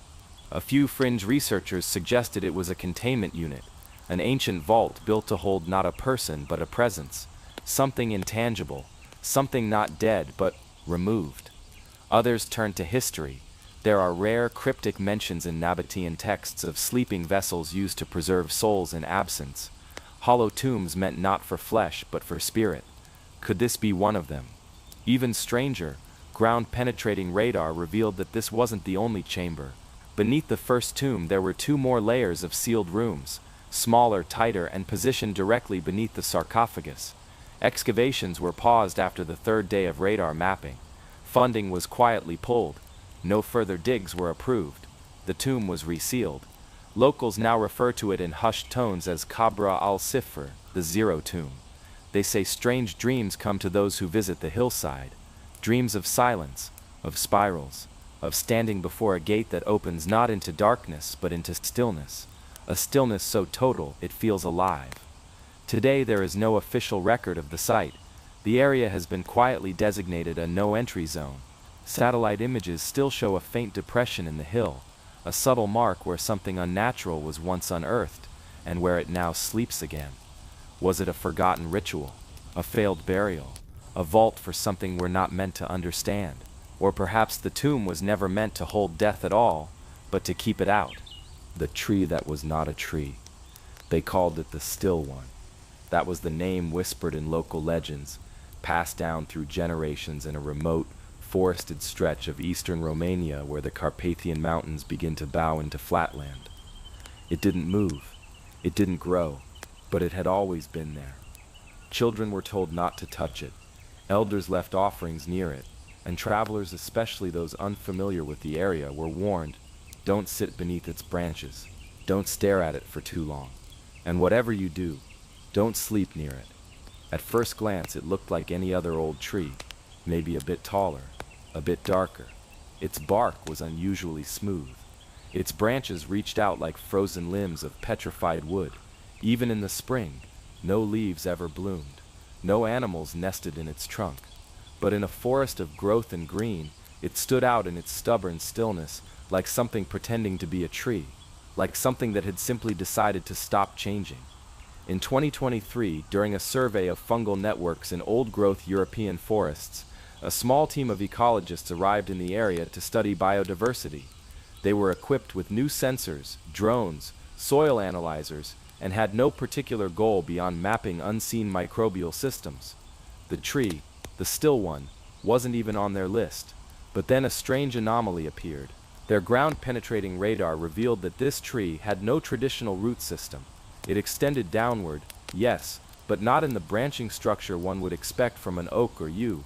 Instead, it went straight down, like a column, uninterrupted, narrowing as it reached depths of over 30 meters. The roots didn't web or weave. They tunneled, like a drill. Even stranger, the core didn't respond to heat the way organic wood should. Thermal imaging showed it emitted a faint, cold signature, like stone or metal, but the surface appeared wooden, Samples taken from its bark defied identification. It wasn't entirely cellulose, it wasn't plastic either. It had traces of carbon, but lacked lignin, the chemical that makes up plant structure. The compound, whatever it was, didn't match any database on Earth. Then came the audio. One of the ecologists, while sitting near the base and recording soil vibration for fungal signals, left their microphone running overnight. When the data was reviewed, a low rhythmic pulse was discovered, almost like a heartbeat, not mechanical, not seismic, organic, but slow, too slow. Once every 47 seconds, a faint pulsing sound like pressure building and releasing, and then it stopped. When they returned to the site the next evening, the pulse was gone. There was skepticism, of course. Within the broader scientific community, discoveries like this tend to be dismissed until repeatable data is shown. But 2 weeks later, it pulsed again. This time while the researchers were present. It wasn't just a sound. The ground seemed to shift slightly, almost imperceptibly. A motion felt more than seen, as if something large had stirred far beneath the surface. The tree remained still, but the feeling spread like a ripple across the soil. One team member described it as a tremor made by something breathing. Another said it felt like the earth was exhaling. They dug deeper, this time with permission from the local forestry board. A narrow shaft was created near the base of the tree to avoid disturbing it. What they found below was even stranger. About 12 meters beneath the surface, they encountered a change in the soil composition. It wasn't dirt anymore, it was ash, compressed, ancient, and tightly packed. As if a massive fire had burned long ago, but only in that one column. Beneath the ash was something else, something hard. They couldn't drill through it. Attempts to take samples failed. Standard diamond bit equipment dulled almost instantly. The substance resisted heat, pressure, even chemical etching, and yet to the touch it was cool, smooth, almost gentle, like bone, but not bone. That's when the hallucinations began. 3 of the researchers began experiencing strange dreams. Not nightmares exactly, more like memories that didn't belong to them. They described enormous dark forests, but alien ones. Canopies stretched hundreds of meters high, not trees, but spires. They felt like they were being watched. In the dreams, they were always walking, always towards something, but never arriving. One researcher, Dr. Amelia Soran, kept a journal. In her last entry before leaving the site, she wrote, "It's not a tree. It's not even pretending to be. We just don't know how to look at it. The shape, it's camouflage. I don't think it wants to hurt us. I think it's waiting. Waiting for what?" She didn't say. Shortly after, she quit the project. Vanished from academic circles. Her notes were archived, but several pages were redacted by authorities. No one knows why. Then the wildlife began to disappear. Birds stopped flying overhead. Insects avoided the base entirely. Even moss and fungus retreated. Time-lapse footage revealed something almost too subtle to believe. The surrounding trees began leaning ever so slightly away from the still one, as if they were trying to make space, or distance. A drone flight revealed something else. From above, the surrounding forest formed a perfect spiral pattern around the still one. Trees leaning, curving, ever so slightly like growth was being guided, pulled. The drone didn't return. Its signal was lost moments after flying directly above the tree. That's when old stories began to resurface. Folk tales, whispers from village elders. There were legends of a sentinel in the forest, older than the mountains, deeper than the stone. A being placed there not to guard something, but to contain it. One tale spoke of a rootless god, buried beneath the earth, who once tried to seed the sky with silence. It was stopped, sealed, and hidden. Its prison masked as a tree so that men would not dig, so that they would pass by without asking questions. Another tale spoke of a tree that wasn't wood, but a finger that points to the end of things. Cryptic, poetic, easy to dismiss, until you stood before it, until you listened. Because if you stood near the still one long enough, if the wind died down and your thoughts grew quiet, you'd begin to feel it too. A presence, not loud, not cruel, just watching. Archaeologists from the Romanian Institute of Antiquities arrived later that summer hoping to classify the object. They ran magnetometry tests, finding magnetic anomalies in a perfect grid pattern around the tree, hundreds of meters wide. Too precise to be natural. One visiting physicist from Germany made a bold claim. The pattern resembled a form of signal suppression, almost like the entire area was designed to mute a transmission. But transmission from what? That's when they discovered the second object. Roughly 500 meters from the still one, beneath a collapsed hillside, a stone tablet was uncovered. Not carved, but molded, as if poured and shaped by hand. Its surface bore a single symbol, a spiral of roots coiling inward, forming a perfect eye. Beneath it were 5 words, etched in a language that linguists later classified as pre-Indo-European, far older than any known script. It translated roughly to, "Do not wake what sleeps here." That's when funding was pulled. Within days, Romanian authorities closed the site under the guise of ecological protection. The research team was disbanded. All data was confiscated. Public interest was diverted. Articles were buried. No mention of the still one made it into journals. It was as if the discovery had never happened. But locals still know, and the tree is still there. The mechanism buried in clay. In 2023, on a quiet dig site in northern Iran's Dasht-e-Kavir desert, a team of local archaeologists was excavating what they believed was just another layer of a collapsed mud brick settlement. They had done this kind of work for years, dust, sift, catalog, until their trowels hit something unexpected.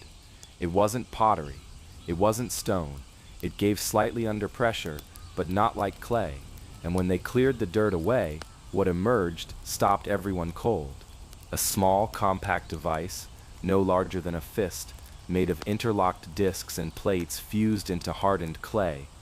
Not sculpted, not symbolic. This thing looked manufactured. Precisely so. The artifact was shaped like 2 interlocking gears, partially fused together by what looked like ancient heat. But it wasn't metal. It was a dense composite, something like hardened ceramic, but more refined than anything from the surrounding layer, which dated to roughly 5,300 BCE. That's over 7,000 years ago. The device had no decoration, no religious markings, and no clear ceremonial use, but it had teeth, gear teeth, small, accurate, evenly spaced, too perfect to be accidental. They ran it through 3D scanning, and that's when things became stranger.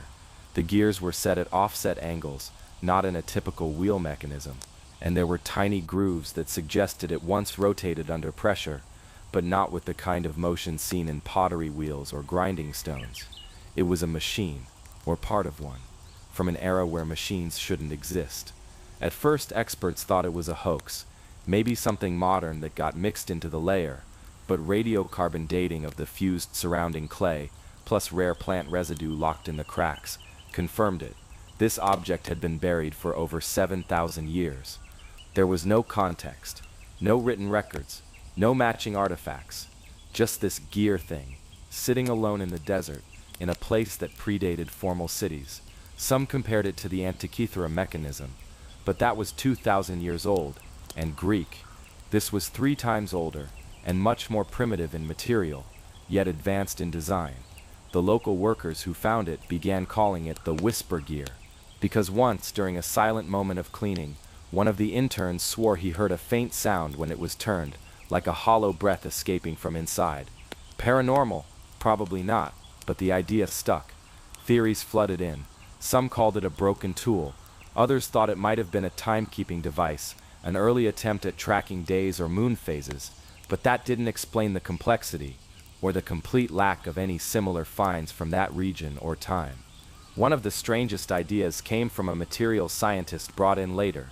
After analyzing the gear under high-res microscopy, he noted something chilling. The grooves were too fine to be carved by stone or copper tools. They resembled wear patterns left by vibration, like the object had once been part of something that hummed. No proof, no instructions, no context, just a gear, from the wrong century, found in the wrong place. It sits now in a climate-controlled drawer, unexhibited, unnamed, labeled simply, Artifact 117 Kavir, function unknown. And sometimes, when the wind moves over the desert the right way, You wonder, was it broken or waiting to be turned again? The stone giants beneath our feet. In the hidden corners of our planet, beneath mountains and deserts, buried deep below the land we walk without thought, lie structures that shouldn't exist. Structures too massive, too precise, and too advanced for the civilizations we've been told built them. Across continents and centuries, these megaliths quietly challenge the limits of what ancient humanity was capable of. They sit buried, half forgotten, weathered by time, yet they remain, unmoved, unanswered. In Russia's North Caucasus region, deep within the wilderness of Kabardino-Balkaria, an explorer named Arthur Zhukov once followed a narrow mountain fissure into a secret no one was prepared for. The year was 2011. The mountain was called Kora, and what he uncovered beneath its peak would challenge the very foundation of history. At first it appeared to be nothing, a crack in a cliff face, but as Zhukov descended, stone gave way to form, natural walls turned into straight angles, and the deeper he went, the more impossible it became to explain. He wasn't inside a cave, he was inside something made. Massive geometric slabs lined the shaft walls, some weighing over 200 tons. They were fitted together without mortar, yet not even a sheet of paper could slide between them. These weren't the rough-hewn stones of survival-era builders. They were engineered, sharp, mathematical, silent. Further inside was a vast underground hall, 36 meters high. The stone blocks rose like columns in perfect symmetry, forming corridors that seemed to echo the design of Egypt's Great Pyramid. But this was Russia, far from Egypt, far from anything, and yet so familiar. Narrow passageways split off from the main chamber, some too narrow for even a child to enter. They bent around corners and vanished into dark, unreachable crevices. The walls reflected light like polished black mirrors. The air inside flowed with direction, as if the place breathed. A system of internal ventilation? From when? For whom? And then, just as suddenly as it had begun, it ended. Zhukov's death in a car accident a few years later left the site untouched. Exploration halted. Questions went unanswered, but the photos and models he captured remain. Images of impossible stonework, of precision architecture sealed beneath a forgotten mountain. And that's just one place, half a world away. Buried beneath the sands of Abydos in Egypt lies another impossible structure, the Osirion. Unlike the ornate temples surrounding it, this one tells no stories. Its walls are bare, no hieroglyphs, no pharaohs, no gods, only weight. Granite blocks cut from quarries 200 miles away in Aswan, stacked beneath the desert floor. Some weigh more than 100 tons, but somehow they were brought here, lowered with care into a chamber 15 feet underground and arranged in a structure that still resists decay. No written record explains why it was built, or how. Water fills the chamber, constantly replenished from an unknown source. Modern teams tried to pump it out, but couldn't. Seismic scans suggest the structure continues downward far beyond what we can see. The Osirion may be far larger than anything exposed to daylight, and what's submerged may be older than the Egypt we know. Stranger still, some visitors claim to feel changed after being near it. Subtle improvements in health, lightheadedness, a lingering clarity. Scientists say the water is unusually warm and mineral-rich, but no one really knows.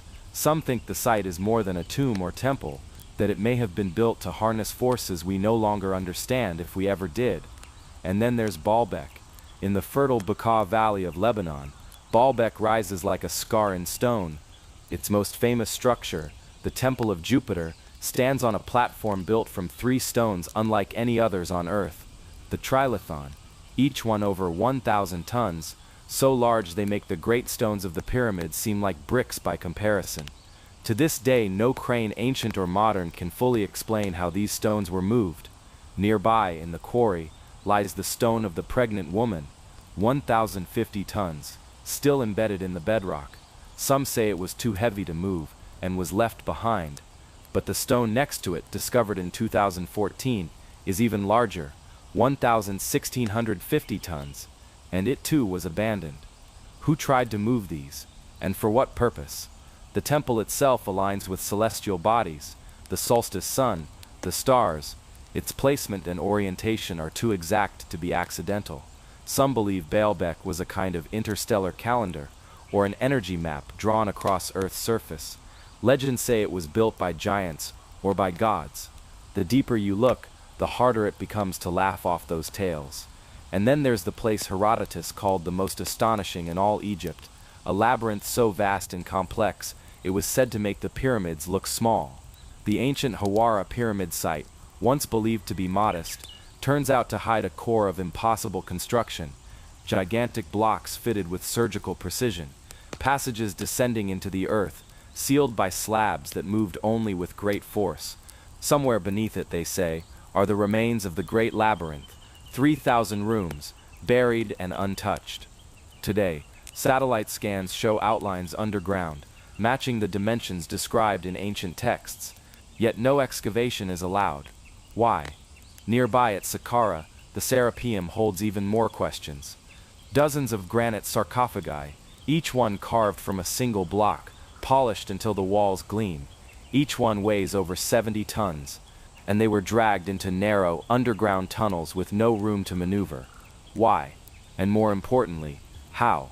No pharaohs were found inside, no names, no inscriptions, just silence. Across all these sites, Korah, the Osirion, Baalbek, Hawara, the Serapeum, a pattern emerges. Structures too massive, too precise, too strange to fit the stories we've been told. Civilizations building with techniques that even now leave us speechless. Alignments with stars, sealed doors we cannot open, stone that seems to obey geometry instead of decay, and a question that hangs over them all, growing louder the deeper we dig. Were we really the first? Because if we weren't, then something else walked here before us, and it left its memory written in stone. The stone ship of the Baltic Deep. Beneath the cold, dark waters of the Baltic Sea, off the coast of Sweden and Finland, there lies a structure that doesn't belong. It isn't a sunken vessel from the modern era. It isn't debris from war, or an abandoned submarine, or even a forgotten cargo ship. No, this object, this anomaly, appears to be older than any of those things, far older, and its design doesn't quite match anything we understand. It is often referred to as the Baltic Sea anomaly. But to the divers who first encountered it, it felt like something else entirely. It felt ancient, purposeful, alien, and in some strange way, alive. The story begins in 2011, when a team of Swedish treasure hunters, operating under the name Ocean X, set out to explore a region of the Baltic Sea floor that had been the subject of rumors and legends for decades. Their mission was fairly straightforward: search for sunken ships, trace old shipping routes, and perhaps stumble upon a valuable wreck. What they found instead was something no one had predicted. Using sonar scanning equipment, they detected a large object resting 300 feet below the surface. The scan showed a circular formation nearly 200 feet in diameter, with strange symmetrical features and straight edges, something not typically found in natural geology. But that wasn't all. Connected to it was what appeared to be a long trench or runway, as if the object had either landed or crashed onto the seafloor and slid into place. The team was stunned, and when they dove down to investigate, they found something that defied logic. The object was stone, but not like the seafloor stone around it. It was smooth, unnaturally shaped. Parts of it resembled stairs. Other parts looked like ramps or platforms. Some even said it resembled the Millennium Falcon from Star Wars. But more than its shape, what struck the divers was the feeling, the atmosphere. The water around it was unusually cold, far colder than the surrounding sea. Their electronics malfunctioned, lights flickered, cameras died, communication with the surface cut in and out. It was as if something didn't want to be seen.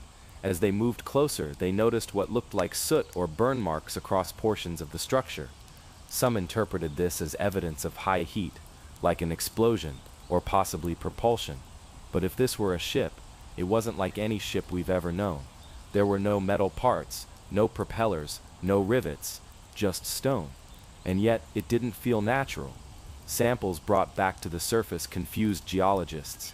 Some rocks contained minerals not native to the area. Some were porous like volcanic lava, but showed signs of having cooled in the absence of air. something that doesn't happen on Earth. And one theory emerged, quiet at first, then louder, that this wasn't a ship that sank, it was a ship that landed, or perhaps had been left behind. Skeptics rushed to call it a natural formation, glacial deposit, basalt columns, or a trick of the sonar. But the deeper the scans went, the stranger it became. Beneath the surface of the object were cavities, chambers, unexplored and silent. And then there were the grooves, deep uniform lines running along the floor nearby, as if whatever this was had once moved under its own power. Some suggested it had skidded to a halt. Others said it had been buried for thousands of years, revealed only now by shifting sands and currents. Local myths added fuel to the fire. Fishermen in the region had long told stories of lights beneath the sea, of strange sounds echoing through the water.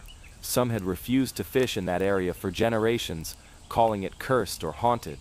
Divers who returned from the anomaly described vivid dreams, a presence, a sense of being watched, even deep beneath the waves.